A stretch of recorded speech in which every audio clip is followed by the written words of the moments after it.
서울 2025년 3월 김교 요양원 정원에 올해 첫 벚꽃이 막 피어나려던 바로 그날 검은색 광택의 메르세데스 한 대가 정문 앞에 조용히 멈췄다. 뒷좌석 문이 열리자 1층 복도가 순간 숨을 죽인 듯 조용해졌다. 윤재석 68세, 키 178cm. 여전히 재벌 총수 시절의 풍모를 고스란히 간직한 남자였다. 은빛 머리는 단정하게 정리되어 있었고 재킷이 어깨와 여전히 단단한 가슴을 완벽하게 감쌌다. 매일 수영으로 다져진 몸 덕분이었다. 다만 눈빛만이 피로에 젖어 있었다. 치매 초기 진단을 받은 직후의 피로였다. 그는 모두에게 예의 바르게 웃었지만 그 미소 속엔 아내를 잃은 지 2년, 이제는 익숙한 집마저 떠나야 하는 사람의 깊은 외로움이 스며 있었다. 김혜원, 52세, 입원과 수간호사. 15년 경력 동안 수많은 환자를 보아왔지만 오늘만큼 심장이 미친 듯이 뛰어본 적은 없었다. 남편의 외도로 이혼한 지 3년, 정확히 3년 2개월 동안 남자의 손길 한 번, 체온 한 번 느껴본 적 없었다. 몸은 여전히 아름다웠다. 풍만한 가슴, 26인치로 잘록한 허리, 하얀 간호복이 몸에 착 달라붙었다. 그러나 마음은 오랜 가뭄에 갈라진 땅처럼 메말라 있었다.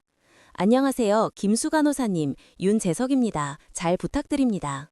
낮고 따뜻한 목소리, 오래된 첼로 소리 같았다. 혜원은 고개를 숙여 인사했지만 그의 시선이 살짝 열린 블라우스 사이로 스친 순간 얼굴이 화끈 달아올랐다. 진료실에서 그녀가 청진기를 그의 가슴에 대는 순간 심장은 힘차고 규칙적으로 뛰고 있었고 피부는 뜨겁고 탄력이 있었다. 68세라고 믿기 어려울 만큼 얇은 와이셔츠 아래로 근육이 또렷이 드러났다. 청진기를 옮길 때마다 손끝이 그의 피부에 살짝 닿았고 둘 다 한 박자씩 숨을 멈췄다. 재석이 고개를 숙여 그녀를 내려다보았다. 눈빛에 숨길 수 없는 떨림이 있었다. 김수간호사님, 정말 아름다우세요. 52세로는 전혀 안 보이는데요. 갑작스러운 말에 혜원은 손이 떨려 혈압을 재던 중이었다. 어색하게 웃으며 과찬이세요. 저 그냥 평범한 간호사일 뿐이에요. 측정이 끝나고 재석이 일어서자 키 차이 때문에 그녀는 고개를 들 수밖에 없었다. 그는 자연스럽게 그녀의 팔꿈치를 잡아주었다. 오랜 친구처럼. 그 손길이 닿는 순간 혜원의 등골에 전기가 흘렀다. 3년 2개월 만에 처음 느끼는 남자의 체온. 가벼운 손길 하나에 온몸이 달아올랐다. 오후가 되어서야 혜원은 그를 3층 끝 VIP 병실로 안내했다. 넓은 방, 저녁 햇살이 큰 창으로 들어와 그의 얼굴을 따뜻한 주황빛으로 물들였다. 그는 창가에 서서 등을 돌리고 조용히 말했다. 여기 오고 싶지 않았어요. 애들이 너무 강경하게 나와서 혼자 두면 가스레인지도 안 끄고 문도 안 잠근다고. 혜원은 그의 뒤에 서서 작게 대답했다. 여기 계시면 외롭지 않으실 거예요. 저희가 잘 모실게요. 재석이 돌아섰다. 오랜 시간 그녀의 얼굴에 시선을 두었다. 혜원 씨, 혜원이라고 불러도 될까요? 그녀는 잠시 머뭇거리다 고개를 끄덕였다. 아주 오랜만에 누군가 자신의 이름을 이렇게 부드럽게 불러주었다. 그날 밤 모두가 잠든 깊은 시각, 혜원은 여전히 잠이 오지 않았다. 마지막 순찰을 돌다 무의식 중에 그의 병실 앞에 멈췄다.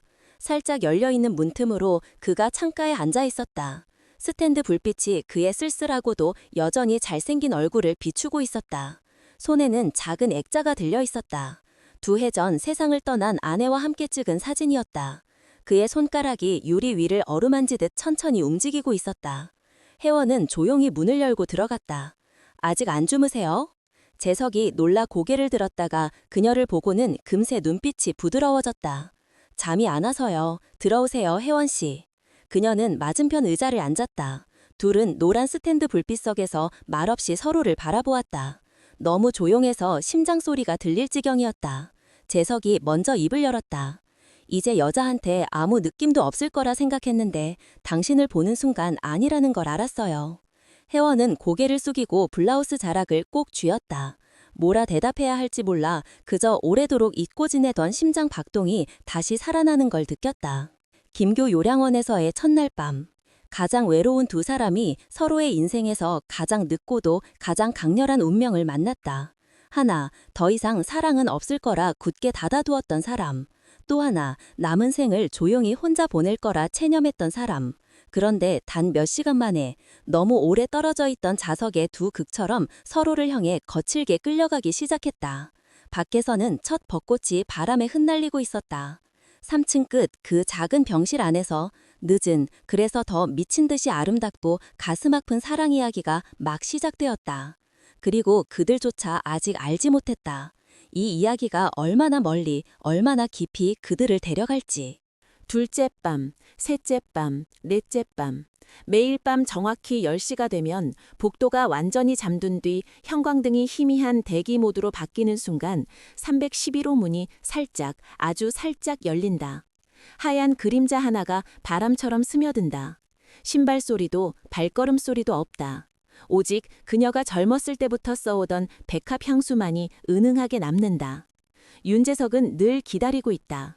와인색 가죽 암체어에 앉아 진한 녹색 실크 파자마 율동처럼 두 번째 단추까지 풀어 헤쳐놓고 팍한 주황빛 스탠드 아래 여전히 단단한 가슴이 드러나 있다. 작은 탁자 위에는 비서가 가져다준 고급 얼그레이 티팟, 뼈처럼 얇은 도자기 찻잔 2개, 그리고 아직 바닐라 향이 살아있는 프랑스 버터쿠키 접시가 놓여 있다. 왔어. 하루 종일 그 한마디만을 기다렸다는 듯 목소리가 낮게 가라앉는다. 혜원은 문을 살며시 닫고 철컥하는 자물쇠 소리가 둘에게는 천둥처럼 크게 울린다. 더 이상 순찰 돌다 왔어요 같은 변명은 하지 않는다. 그 변명은 셋째 밤부터 문 닫게서 완전히 버려졌다. 첫날 밤은 서로 1.5m 떨어져 앉아 날씨 얘기, 별 볼 일 없는 얘기만 했다. 둘째 밤, 재석이 의자를 조금 더 끌어당겼다. 무릎이 거의 닿을 듯했다. 넷째 밤이 되자 거리는 완전히 사라졌다. 혜원은 그의 암체어 팔걸이에 앉아 한 손엔 찻잔, 다른 손은 어느새 그의 어깨에 얹혀 있었다. 그는 죽은 아내를 이야기했다. 43년 동안 한 번도 크게 싸운 적 없는 결혼 생활, 젊었을 때 자전거 뒷자리에 태우고 서울 구석구석 다니던 때를. 아내를 말할 때마다 눈가가 촉촉해졌지만 이상하게도 손은 그녀의 손을 찾아 꼭 잡았다. 위로를 찾듯이. 그 사람은 내가 아는 최고의 여자였어. 당신을 만나기 전까지는. 다섯째 밤, 그는 그 말을 아주 작게 했다. 바람에 날아갈까봐 조심하듯. 혜원은 대답 대신 고개를 숙였다. 볼이 화끈거려 머리카락으로 가렸다. 그녀는 깨진 결혼을 이야기했다. 죽도록 사랑한다던 남편이 1년 만에 24살 인턴과 침대에 누웠던 일. 텅 빈 아파트에서 베개를 끌어안고 새벽까지 울다가 아침이면 붉은 눈을 화장으로 가렸던 날들.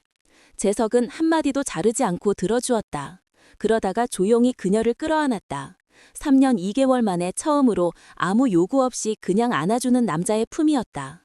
따뜻한 팔, 은은한 남자 향수 냄새, 귀에 닿는 강한 심장박동뿐. 그 뒤로 매일 밤 10시는 그들만의 우주가 되었다. 어떤 밤은 차를 우렸고 어떤 밤은 결혼 기념일에 아껴두었다던 1982년산 매드와인을 꺼냈다. 조금씩만 마셨다. 피가 살짝 뜨거워지고 말이 솔직해질 정도로만. 또 어떤 밤은 작은 스피커에서 틀인 공손, 전공선이 흘러나왔다. DM 수어가 울리자 혜원은 이유 모른 눈물로 그의 품에 무너졌다. 뭐가 그리 슬퍼서 그래? 언제부터인지 그는 그녀를 너, 자기라고 불렀다. 모르겠어요. 그냥 내가 너무 행운이라는 게 무서워요. 꿈인가 봐.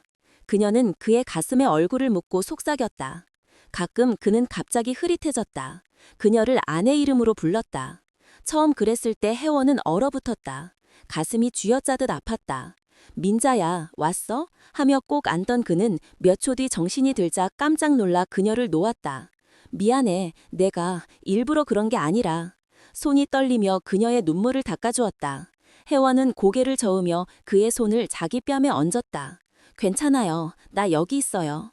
그 뒤로 그가 기억의 빈틈에 빠질 때마다 그녀는 그의 손을 꼭 잡고 귀에 속삭였다. 혜원이에요. 나 당신 혜원이에요. 그러면 신기하게도 몇 초 만에 눈빛이 다시 맑아졌다. 그리고는 놓칠까봐 더 세게 안았다. 7째 밤, 큰 비가 내렸다. 창문을 두드리는 빗소리가 맨드럼처럼 울렸다. 재석은 그녀를 무릎 위에 앉히고 허리를 감싸 안고 턱을 그녀 어깨에 얹었다. 숨결이 목덜미에 닿자 혜원 온몸이 떨렸다. 혜원아, 네? 만약 내가 언젠가 다 잊어버리면, 너까지 잊으면 너는 어떻게 할 거야? 갑작스러운 질문에 그녀는 한참 말이 없었다. 비만 내리고 두 사람 심장만 같은 박자로 뛰었다. 오래 지나서야 그녀는 돌아서서 그의 뺨을 감쌌다. 눈을 똑바로 보고 말했다. 그럼 매일매일 처음처럼 다시 사랑하게 만들 거예요. 재석은 고개를 숙여 그녀의 이마에, 눈꺼풀에, 코끝에 입을 맞추다가 입술 바로 앞 1mm에서 멈췄다. 방 안 공기가 끈적하게 무거워졌다. 숨이 막힐 듯 뜨거웠다. 한 뼘만 더 가면 모든 선이 무너질 것을 둘 다 알았다. 그런데 그가 멈췄다. 그냥 꼭 끌어안고 목이 메인 목소리로 속삭였다. 아직은 천천히 가고 싶어. 후회하고 싶지 않아. 혜원은 고개를 끄덕이고 그의 목에 얼굴을 묻었다. 눈물이 조용히 흘렀다. 이렇게까지 소중히 여김받아 본 적이 없었다. 그날 밤은 새벽까지 그렇게 안고만 있었다. 4시 30분이 되어서야 혜원은 방을 나왔다. 블라우스는 구겨지고 머리는 헝클어지고 아직 일어나지 못한 키스 때문에 입술이 살짝 부어 있었다. 목덜미에는 아주 연한 붉은 자국 하나, 길고 긴 자재의 밤이 남긴 유일한 흔적뿐이었다. 복도로 나오자 차가운 형광등이 붉게 상기된 얼굴과 행복으로 반짝이는 눈을 비쳤다. 그녀는 이미 자유 낙하 중이었다. 일주일 전만 해도 완전히 낯선 남자에게 이성으로는 미쳤다고, 위험하다고, 절대 안 된다고 외치는 사랑에, 그러나 가슴은 더 이상 이성을 듣지 않았다. 밖에는 비가 그쳤다. 그녀 가슴 속에는 거대한 사랑의 폭풍이 막 시작되었다. 그리고 내일 밤 10시 그녀는 다시 312호 문을 두드릴 것이다. 더 이상 수간호사라는 이름으로가 아니라 52살에 미친 듯이 사랑에 빠진 한 여자로. 10번째 밤 312호 문은 노크도 없이 열렸다. 윤재석은 문 바로 뒤에 서 있다가 혜원의 손목을 잡아 살짝 당기는 순간 그녀는 숨을 쉬기도 전에 그의 품 안에 있었다. 문이 닫히고 자물쇠 소리가 철컥 하고 울렸다. 이번에는 작고 조심스러운 소리가 아니라 단호하게 선언하듯. 또 비가 내렸다. 어젯밤보다 더 세차게 유리창을 때리는 소리가 마치 남아있는 마지막 장벽마저 부수려는 듯했다. 재석은 말하지 않았다. 그저 고개를 숙여 그녀의 입술을 찾았다. 첫 키스는 부드럽지도 탐색하지도 않았다. 굶주리고 거칠었다. 평생 참아온 걸 지금 이 순간에 다 쏟아붓는 것처럼. 혜원 역시 똑같이 미친 듯이 응답했다. 두 팔로 그의 목을 끌어당기며 더 깊이 빨아들였다. 입술과 혀가 얽히고 숨이 뒤섞이고 밖의 빗소리가 이 광기를 위한 완벽한 배경음악이 되었다. 그는 그녀를 번쩍 안아 올렸다. 마치 20살 소녀를 안듯 가볍게. 혜원은 다리를 그의 허리에 감았다. 1초도 떨어지고 싶지 않았다. 하얀 간호복이 하나씩 바닥으로 떨어졌다. 단추가 튕겨나가고 천이 살짝 찢기는 소리가 빗소리 사이로 파고들었다. 재석은 그녀의 목에, 쇄골에 그리고 더 아래로 입을 맞추며 오랜 햇빛을 못 본 하얀 피부 위에 붉은 자국을 새겼다. 혜원은 떨었다. 추운 게 아니었다. 3년 2개월 만에 처음으로 누군가 자신을 이렇게 미치도록 원한다는 걸 온몸도 느꼈다. 그녀는 그의 파자마를 벗겨내고 손바닥으로 그의 가슴과 배를 더듬었다. 68세라는 나이가 무색할 만큼 단단한 근육이 손끝에 잡혔다. 재석은 그녀의 입술이 자신의 젖꼭지에 닿자 낮게 신음했고 숨이 거칠어졌다. 그들은 침대에 쓰러졌다. 넓은 VIP 침대가 갑자기 너무 좁아졌다. 두 몸이 너무 꽉 붙어 있었다. 재석은 그녀의 배에 입을 맞추다 더 아래로 내려가며 뜨거운 키스 사이로 그녀 이름을 속삭였다. 혜원은 소리가 새어나가지 않으려 입술을 깨물었지만 그가 가장 민감한 곳에 닿는 순간 참지 못하고 첫 신음이 터졌다. 빗소리에 섞여 사라졌다. 그 순간 그녀는 오랜만에 살아있다는 걸 뼈저리게 느꼈다. 그가 그녀 안으로 들어왔을 때 천천히 그러나 확실하게 혜원은 그의 등을 꽉 끌어안았다. 눈물이 흘렀다. 아픈 게 아니라 숨이 막힐 만큼 행복해서였다. 재석은 멈춰서서 한 방울 한 방울 키스하며 속삭였다. 사랑에 처음 본 순간부터 그들은 천천히 또 거칠게 다시 천천히 사랑했다. 이 순간을 영원히 늘리고 싶었다. 빗소리가 모든 소리를 삼켜주었다. 숨소리, 살이 부딪히는 소리, 끝도 없이 오가는 사랑한다는 말만 남았다. 모든 것이 끝났을 때 돌은 땀에 젖은 채 서로를 끌어안고 누워 있었다. 재석은 그녀의 젖은 머리를 쓰다듬으며 관자놀이에 입을 맞추고 목매인 목소리로 말했다. 고마워. 다시 살게 해줘서. 혜원은 미소 지으며 그의 가슴에 얼굴을 묻었다. 아직 세차게 뛰는 심장 소리를 들으며 이대로 잠들어도 되겠지 싶었다. 그런데 몇 분 지나지 않아 재석이 갑자기 몸을 굳혔다. 혜원아? 목소리가 흔들렸다. 눈빛이 흐려졌다. 민자야, 민자지? 혜원의 세상이 한순간에 산산이 부서졌다. 그녀는 벌떡 일어나 이불을 끌어당겨 몸을 가렸다. 이번 눈물은 아픔 때문이었다. 재석은 그녀를 보며 낯선 눈빛으로 그러다 서글프가 웃었다. 왔구나. 진짜 보고 싶었어. 그는 손을 뻗어 그녀 머리를 쓰다듬으며 세상에서 가장 다정한 목소리로 죽은 아내의 이름을 불렀다. 혜원은 그 손을 떼지 못했다. 그가 안아주고 머리에 입 맞추고 다른 여자를 향한 사랑을 속삭이는 것도 그냥 받아들였다. 울면서도 미소 지으며 떨리는 목소리로 대답했다. 응, 나 왔어. 그 뒤 1시간 동안 그는 그녀를 아내로 알고 옛날 이야기를 늘어놓았다. 옛집, 아직 태어나지 못한 아이, 그 모든 추억을. 혜원은 고개 끄덕이고 그가 전에 들려준 이야기를 정확히 맞춰 대답했다. 죽은 아내 역할을 완벽하게 해냈다. 그가 마음 편히 잠들 수만 있다면. 거의 새벽이 되어서야 재석은 갑자기 정신이 들었다. 눈앞에 민자가 아닌 혜원이 있다는 걸 깨닫고 그는 벌떡 일어나 머리를 감쌌다. 맙소사, 내가 방금 너한테 무슨 짓을... 미안해, 미안해. 혜원은 그를 다시 눕히고 손가락으로 그의 입을 막았다. 사과하지 마. 난 괜찮아. 나 여기 있어. 그녀는 그를 끌어안고 그의 머리를 자신의 가슴에 기대게 했다. 재석은 처음으로 그렇게 울었다. 뜨거운 눈물이 그녀 피부 위로 떨어졌다. 너무 무서워. 진짜 너를 잊어버릴까봐. 혜원은 그의 머리에 입 맞추며 속삭였다. 그럼 내가 매일매일 기억나게 해줄게. 매일, 매 시간, 매 분. 당신은 그저 나를 사랑하기만 하면 돼. 밖에는 비가 그쳤다. 새벽 햇살이 미친 듯 아름답고 아픈 밤의 흔적으로 가득한 방을 분홍빛으로 물들였다. 혜원은 5시 12분에 방을 나섰다. 높은 칼라로 키스 자국을 가리고 눈은 붓고 그러나 입가는 여전히 미소 짓고 있었다. 그녀는 마지막 선을 넘었다는 걸 알았다. 돌아갈 수 없다는 것도 알았다. 왜냐하면 312호 안에 있는 그 남자는 가끔 그녀가 누군지 잊어버릴 때조차 진짜 사랑만이 할 수 있는 방식으로 항상 그녀의 마음을 정확히 불러내고 있었기 때문이다. 벚꽃이 가장 화려하게 피어난 한 주. 혜원은 휠체어를 밀며 윤재석을 요양원 뒤편, 사람 발길이 거의 닿지 않는 정원으로 데려갔다. 그는 얇은 흰 셔츠를 입고 있었다.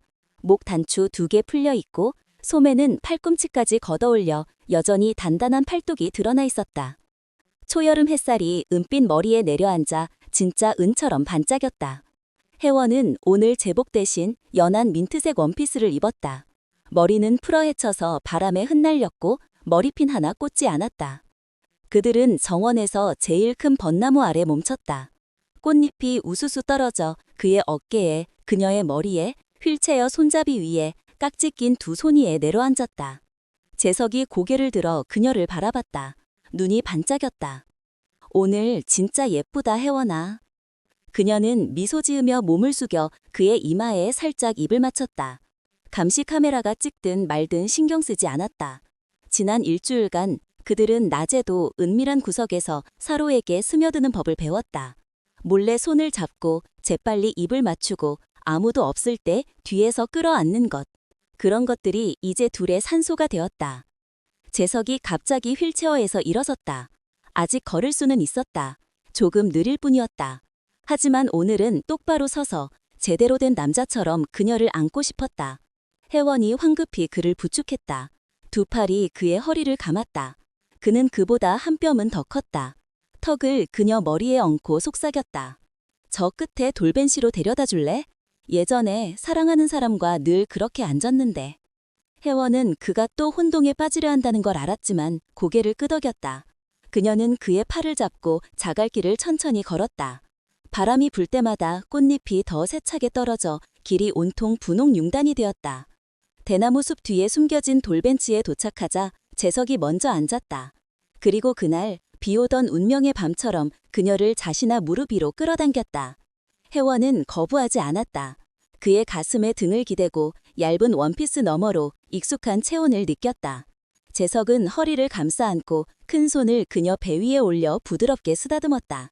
있잖아. 그가 그녀 귓가에 속삭였다. 벚꽃이 이렇게 예쁜 건 처음 봐. 혜원이 고개를 돌려 입술이 거의 닿을 듯 가까이에서 대답했다. 사랑하니까 그래. 재석이 미소 지으며 입을 맞췄다. 밀실속처럼 급하지 않은 느리고 깊은 키스였다.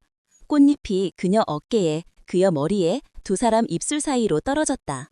잠시 후 그는 입술을 떼고 목으로 쇄골로 내려가며 하얀 피부 위에 붉은 꽃자국을 남겼다. 혜원은 숨을 몰아쉬며 그의 어깨를 꽉 잡았고 머리를 살짝 뒤로 젖혔다. 바람이 더 세차게 불었다. 재석은 그녀를 돌려 앉혔다. 이제 그녀는 다리를 벌리고 그의 무릎 위에 마주 앉았다. 그는 두 손으로 그녀 머리카락을 쥐고 더 깊이 끌어내렸다. 키스는 뜨거워졌고 숨은 뒤엉켰고 심장은 같은 박자로 뛰었다. 그의 손이 등 뒤로 가 지퍼를 내리고 원피스 안으로 들어가 맨살을 어루만졌다. 혜원은 떨었지만 말리지 않았다. 그녀는 그의 셔츠 단추를 하나씩 풀어 햇빛 아래 가슴을 드러냈다. 그의 가슴에, 목에, 귓불에 이름을 속삭였다. 재석아, 재석아. 원피스 어깨가 흘러내려 하얀 레이스 브라가 드러난 순간 갑작스러운 강풍이 불어 두 사람 사이의 살결이 완전히 노출되었다. 그와 동시에 멀리서 젊은 간호사 두 명의 발소리와 웃음소리가 들려왔다. 혜원이 화짝 놀라 그를 밀어냈다. 급히 원피스를 끌어올리고 그의 셔츠 단추를 다시 채웠다. 얼굴이 새빨갛다. 재석은 아직 몽롱한 눈빛이었지만 본능적으로 몸을 바로 세웠다. 간호사 둘이 대나무 숲을 지나갔다. 불과 몇 미터 거리. 한 명이 슬쩍 고개를 돌려 두 사람의 그림자를 보고 멈칫더니 친구에게 속삭였다. 저거 수간호사님 같은데? 혜원은 굳어버렸다. 심장이 쿵쾅거렸다. 재석의 손을 꼭 잡고 제발 그냥 지나가기만 빌었다. 다행히 두 소녀는 킥킥거리며 멀어져 갔다. 구두 소리가 점점 작아졌다. 조용해지자 혜원이 안도의 한숨을 내쉬며 그를 돌아봤다. 그런데 그는 이미 달라져 있었다. 눈빛이 흐릿하고 먼 곳을 향해 있었다. 그는 그녀를 보며 고개를 갸웃거렸다. 민자야, 우리 지금 어디야? 이번엔 짧은 순간이 아니었다. 완전히 과거 속으로 빠져들었다.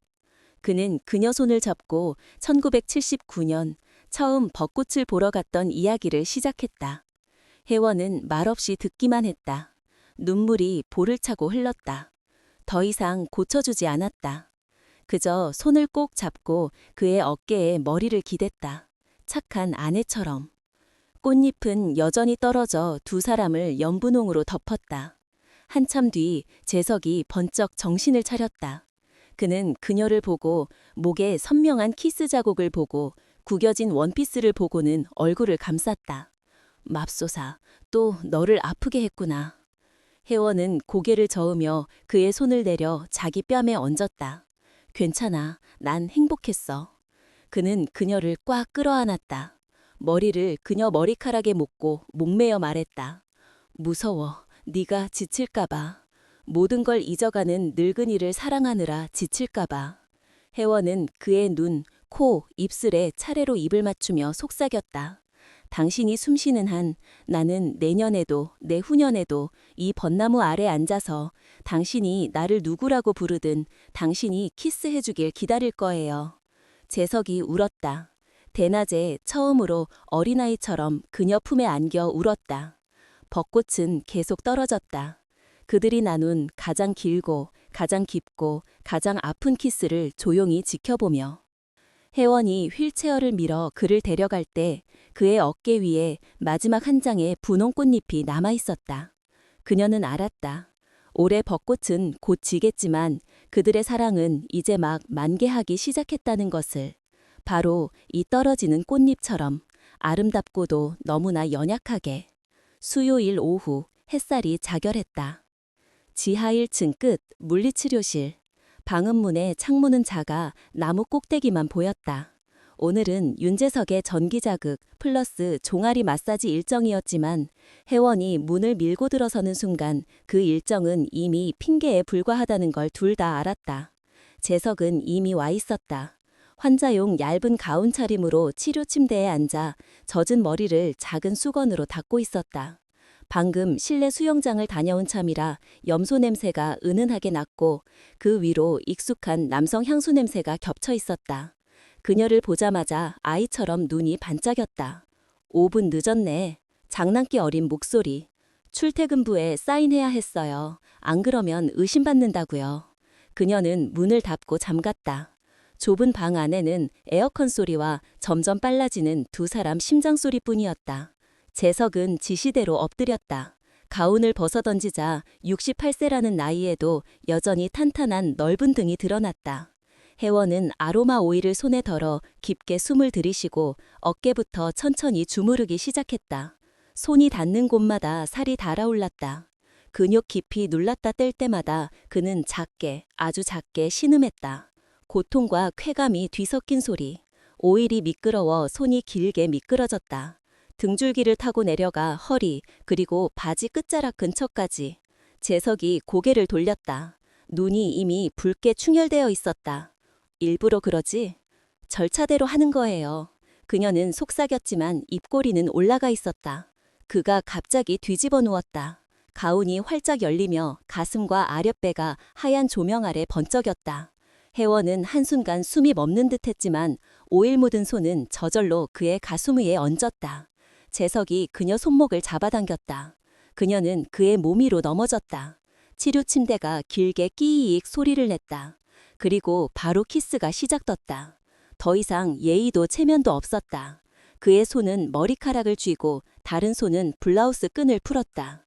단추가 튕대가 떨어졌다. 혜원은 그의 허벅지 위에 걸터앉았다. 치마가 무릎 위로 거치고 두 사람은 마지막 몇 분밖에 남지 않은 사람들처럼 엉켰다. 재석은 목, 쇄골을 지나 가슴 바로 위에서 멈췄다. 숨결이 뜨겁게 닿았다. 혜원은 입술을 깨물며 손을 내려가 얇은 천 너머로 이미 단단해진 그를 만졌다. 그가 더 크게 신음하며 그녀를 더 세게 끌어당겼다. 지금, 당장, 더 깊이. 그런데 그 순간 목소리가 바뀌었다. 민자여. 단 한마디. 그러나 그 한마디로 혜원의 몸이 얼어붙었다. 그는 그녀를 바라봤다. 눈빛이 몽롱했다. 여전히 꼭 안고 있었지만 입은 다른 이름을 다르게 불렀다. 민자야, 드디어 와줬구나. 혜원은 그를 밀어내지 않았다. 깊게 숨을 들이쉬고 눈물을 삼켰다. 그리고 그가 밤마다 들려주던 죽은 아내의 목소리로 대답했다. 응, 나 왔어. 많이 기다렸지? 재석은 행복하게 웃으며 그녀를 옆으로 눕히고 꼭 끌어안았다. 머리에 입을 맞추고 옛날 사랑 이야기를 속삭였다. 1995년 제주 여행. 벚꽃 아래 초록 원피스를 입었던 그날. 혜원은 가만히 누워 안겨주고 키스 받아주고 잃어버린 시간을 다시 살아주게 해주었다. 그녀는 울지 않았다. 그저 그의 머리를 쓰다듬으며 속삭였다. 사랑해, 영원히. 10분가량 방 안은 그가 속삭이고 그녀가 다른 여자의 목소리로 답하는 것으로만 채워졌다. 그러다 갑자기 재석이 화들짝 놀라며 눈을 떴다. 눈앞에 민자가 아니라 혜원이 있었고 블라우스가 거의 다 풀려 있었고 목에 새빨간 키스 자국이 선명했다. 그는 벌쩍 일어나 앉았다. 혜원아, 또 그랬구나. 그녀는 일어나 그를 끌어당겨 떨리는 그의 손을 자신의 뺨에 얹었다. 괜찮아. 난 좋아. 당신이 가장 필요로 할 때 민자가 되어주는 것도 좋아. 재석은 얼굴을 감쌌다. 어깨가 들썩였다. 내가 너한테 어울리지 않아. 괴롭히기만 해. 혜원은 그의 손을 내려 하나씩 키스하고 그의 입술에 깊고 길게 입을 맞췄다. 당신은 내 인생에 일어난 가장 멋진 일이야. 누가 되라고 부르든 난 당신 거랴. 복도에서 또 다른 간호사의 하이힐 소리가 점점 가까워졌다. 혜원은 재빨리 단추를 채우고 손에 오일을 닦고 머리를 정리했다. 재석도 가운을 여몄다. 문이 열리는 순간 그녀의 마지막 단추가 막 잠겼다. 젊은 간호사가 들어오다 깜짝 놀랐다. 원장님, 오늘 오후 쉬시는 거 아니었어요? 혜원은 태연하게 웃으며 대답했다. 기계 점검 겸 들렀어요. 다 끝났네. 그 간호사는 고개를 끄덕였지만 재석의 붉어진 얼굴, 혜원의 살짝 헝클어진 머리, 아직 방 안에 진한 아로마 향을 눈치챘다. 아무 말 없이 어색하게 웃고 구석으로 갔다. 혜원은 재석을 휠체어에 태우고 방으로 데려갔다. 복도를 지나며 그가 그녀 손을 꼭 잡고 속삭였다. 오늘 밤 또 와줄래? 제정신일 때 제대로 사랑하고 싶어. 혜원은 몸을 숙여 그의 머리에 입 맞추며 대답했다. 올게요. 그리고 당신이 제정신이든 아니든 지금 이 순간처럼 사랑해줬으면 좋겠어. 문이 닫히고 저녁 햇살이 커튼 사이로 희미하게 들어왔다. 혜원은 알았다. 그가 자신을 잃을 때마다 그녀는 다시 그를 찾아낼 거라는 걸. 그리고 그 일이라면 평생 해도 좋았다. 그날 밤 새벽 2시 14분 312호에서 울린 긴급 호출벨이 당직실을 찢었다. 책상에 엎드려 졸고 있던 혜원은 번쩍 눈을 떴다. 맨발로 얇은 가운만 걸친 채 어두운 복도를 내달렸다. 문은 열려 있었고 희미한 스탠드 불빛이 새어나왔다. 재석은 침대에 앉아 있었다. 온몸이 땀으로 흠뻑 젖어 있었고 눈은 공포에 질려 있었다. 왔구나, 왔구나. 그는 두 팔을 벌렸다. 혜원이 달려들어 그를 끌어안았다. 차가운 몸이 덜덜덜 떨렸다. 악몽에서 막 깬 사람처럼. 그녀는 등을 토닥이며 속삭였다. 괜찮아, 난 여기 있어. 그는 말없이 그녀를 끌고 침대에 쓰러뜨렸다. 잃어버릴까봐 꼭 붙잡듯이. 그리고 키스했다. 차를 마시던 밤의 부드러운 키스도 치료실의 거친 키스도 아니었다. 이건 절박했다. 거의 애원에 가까웠다. 입술은 뜨거웠고 손은 어둠 속에서 떨리며 그녀의 단추를 더듬었다. 혜원은 그냥 내버려 두었다. 그가 가운을 벗기고 땀에 젖은 시트 위에 그녀를 눌렀다. 그날 밤 그들은 마지막처럼 사랑했다. 말 없이 불도 켜지지 않고 숨소리, 살 부딪히는 소리, 그리고 혜원아와 민자야가 뒤섞인 목소리뿐이었다. 혜원은 더 이상 고쳐주지 않았다.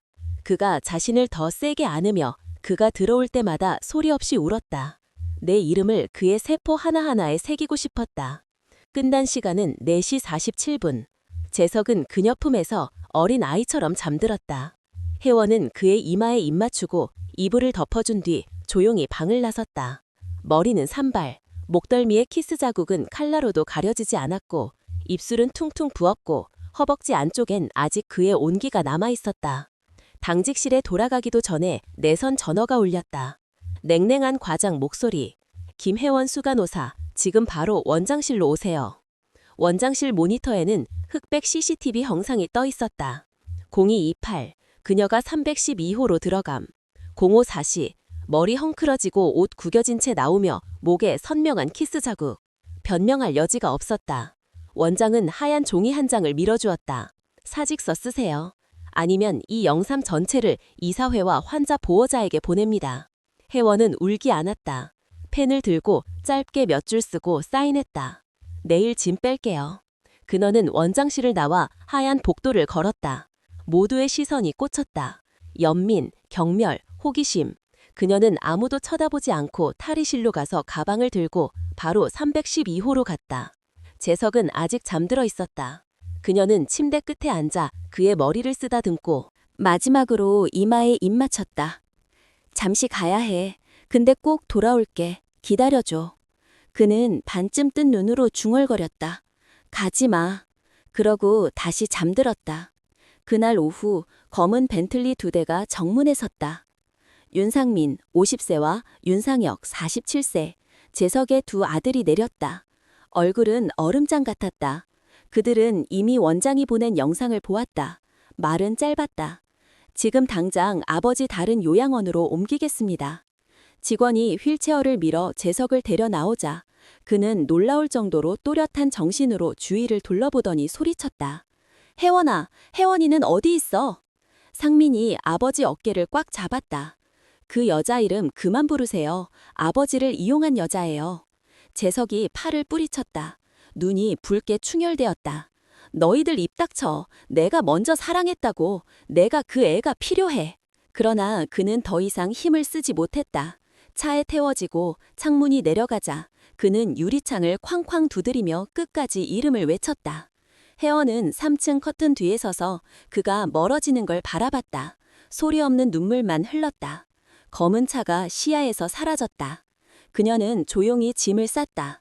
15년 직장 생활이 작은 캐리어 하나에 다 들어갔다. 마지막으로 정문을 나서며 이제 거의 다 떨어진 벚나무 아래 멈췄다. 마지막 한 장 남은 꽃잎이 어깨 위로 내려앉았다. 그녀는 쓸쓸히 웃으며 바람에게 속삭였다. 꼭 돌아올게요. 얼마나 걸리든. 정문이 닫혔다. 그해 벚꽃은 완전히 졌다. 그러나 그들의 이야기는 아직 끝나지 않았다. 그저 더 아프고 더 길고 그래서 훨씬 더 아름다운 새로운 장이 이제 막 시작되었을 뿐이다. 그가 떠난 지 정확히 3주째 되는 밤 새벽 1시 47분 혜원의 핸드폰이 울렸다. 모르는 번호였다. 그녀가 전화를 받자 떨리는 목소리가 터져나왔다. 김혜원 수간호사님 맞으시죠? 저 상민이에요. 윤재석 회장님 큰아들. 제발 아버지 좀 살려주세요. 밥도 안 드시고 물도 안 드시고 잠도 안 주무세요. 계속 혜원 씨 이름만 부르세요. 하루 종일. 이러다 아버지 돌아가시겠어요. 혜원은 핸드폰을 쥔 손에 힘을 꽉 쥐었다. 심장이 먹는 듯했다. 주소 보내죠. 다음 날 아침 그녀는 성남 외곽에 새로 생긴 고급 요양원 정문 앞에 섰다. 높은 철문, 유리 장벽, 경비는 삼엄했다. 상민과 상혁은 이미 기다리고 있었다. 눈은 퀭했고 정장엔 주름이 가 있었다. 그들은 그녀를 보자마자 깊이 고개를 숙였다. 누나, 아니 혜원 씨, 그때는 저희가 정말 재산만 생각했어요. 아버지가 이렇게까지 될 줄은. 상민은 말끝을 잇지 못했다.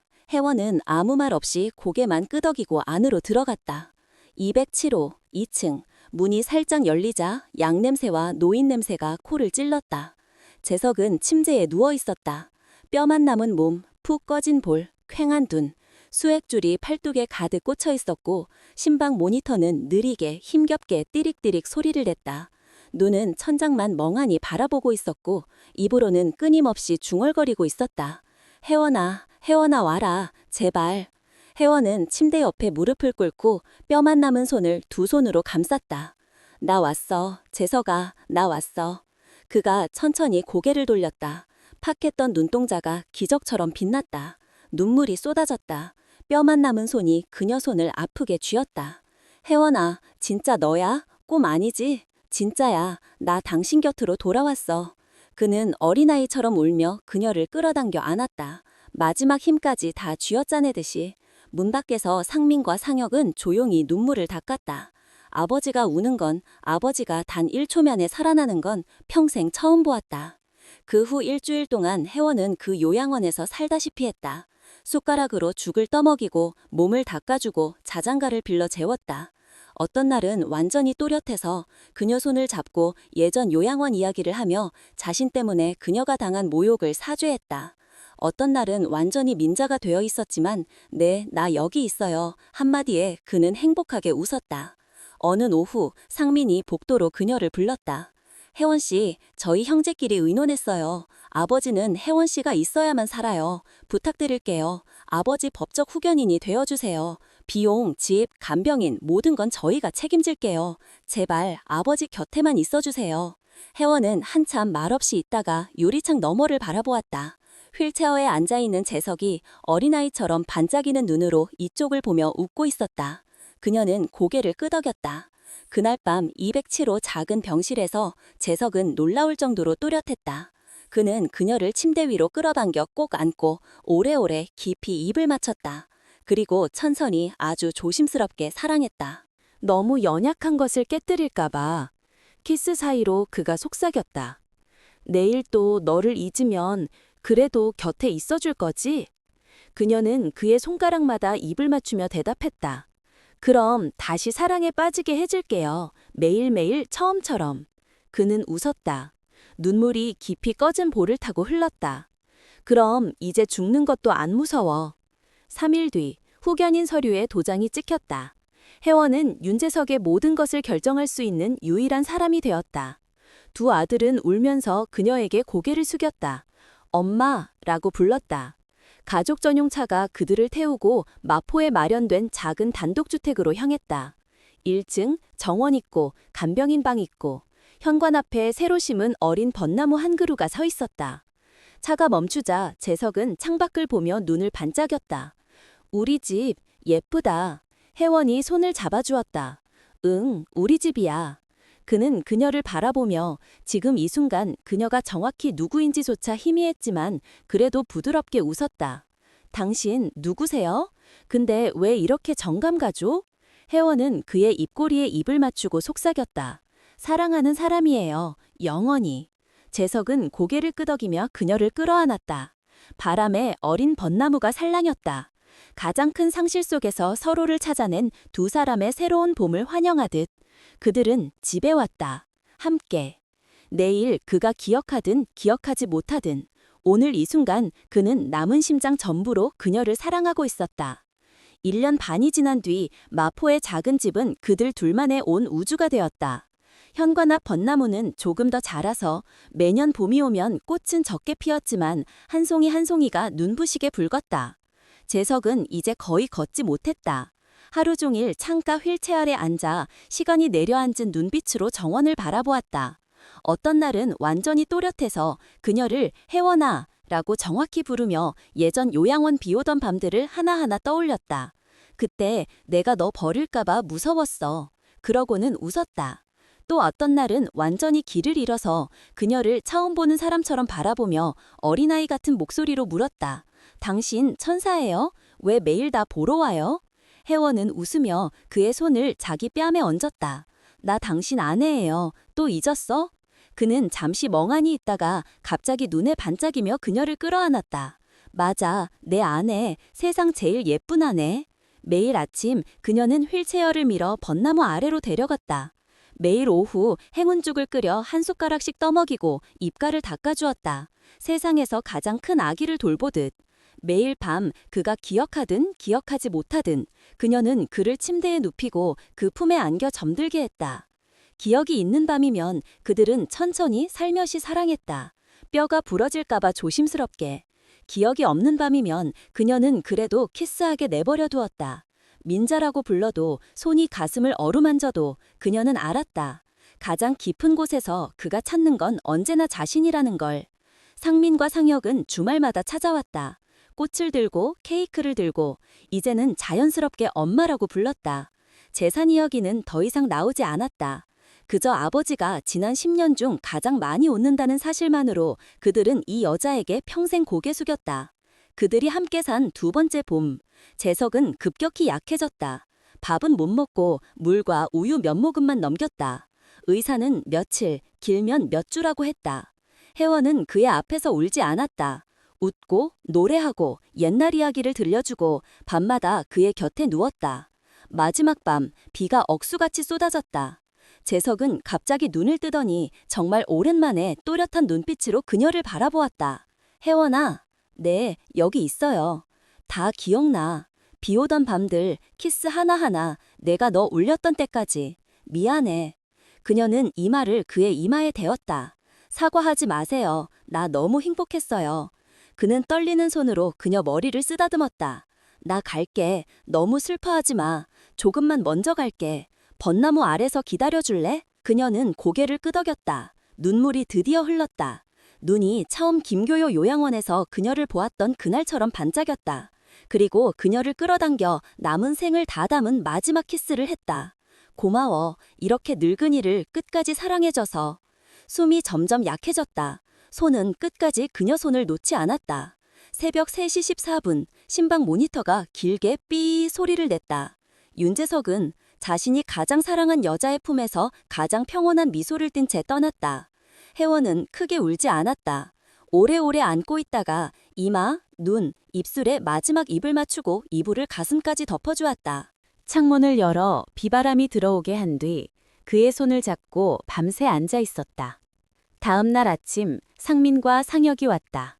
평화롭게 잠든 아버지와 눈은 붉지만 미소 짓는 어머니를 보고 그들은 그녀 앞에 무릎 꿇고 울었다.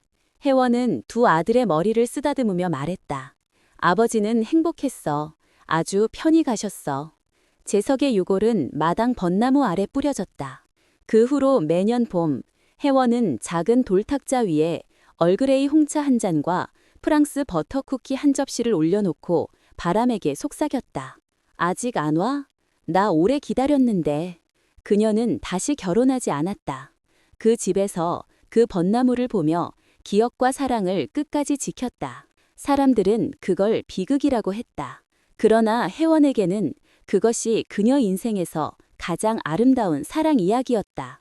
52살에 만난 68살의 만자는 사랑이 진짜라면 기억이 사라져도 절대 잊히지 않는다는 걸 가르쳐 주었다. 벚꽃 필 때마다 노인이 된 여자는 나무 아래 앉아 미소 지으며 중얼거린다. 재석아, 오늘도 너를 새로 사랑했어.